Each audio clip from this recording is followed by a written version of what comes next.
A little bit extra virgin olive oil. Add about a tablespoon of butter. You don't have to add butter, but as we know, everything is better with butter, and I mean, I always add butter. It kind of honors my mother, who was French. So then, pancetta, Italian bacon. You don't need to put this in, but I like adding this. It adds that combination of pork and shellfish go great together. Okay, you want to just start crisping up the pancetta. It doesn't have to crisp up that much. I'm not looking for that. I kind of like keeping it in there. It's just releasing all that fat, and what comes with the fat? Lots of flavor. So, put in my shallots and garlic. All right, as you can see, it's all going pretty good. And then you want to add, like, I don't know, like about a cup of wine, white wine. And this is just like a Pinot Grigio. You don't want something overpowering with the flavor. I screwed up. I should not have put the wine in until after I put in the rice. So what you ideally want to do is after you have the shallots and pancetta and garlic going, you put in the rice and you toast it in the pan. So, you know, it's not going to be ideal, but I guarantee you it's still going to taste pretty damn great. So I got about a cup and a half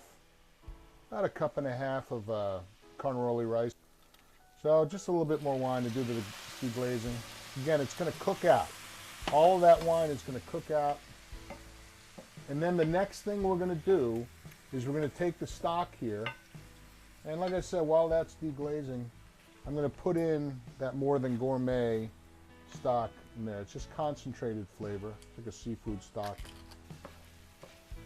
Okay, so we're making risotto. You just start putting in these ladlefuls of the broth. Probably takes about 20 minutes. Usually that's a pretty good guess. If you want the rice to be softer, you just do it a little bit longer. But I think ideally we want something al dente with a little bit of bite to it. So you just stir here, and you want it when you're making risotto. I'm going to be camped out here for the next 20 minutes because you want to keep stirring the whole time. All right, so it's been about 5-6 minutes or so. As you can see, you keep adding the ladlefuls and then it reduces. You want to keep your heat around medium. You don't want it to be a rapid boil. Otherwise, it's just going to reduce all of that stock and you're just going to have rice that's kind of too al dente. You just add the ladlefuls in as they're required. As you can see, if you leave it alone, it just starts reducing, and that's what bulks up that rice. That's what's going to make it full, and that with the starch being released from the Carnaroli rice is going to make the creaminess. I'm going to start adding a little bit of salt, a bit of black pepper. All right, we're getting close, so I'm going to squeeze in some lemon right now. Just want to get some lemon juice. It's going to shoot all over the place.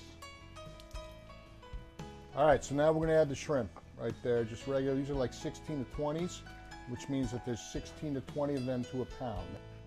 So we just want to let it cook a little bit longer here. You're going to see, you don't want to overcook them. You don't want to make them rubbery, but you just want them to cook. It should take about 3 to 5 minutes, and then we're good to go. In the meantime, I'm going to add some zest. So added some extra lemon flavor by adding the zest. All right, now we're going to add off the heat some cheese. Like I said, this may not be traditional, but this is how we do it.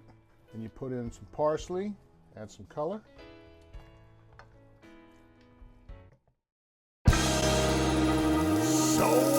stew.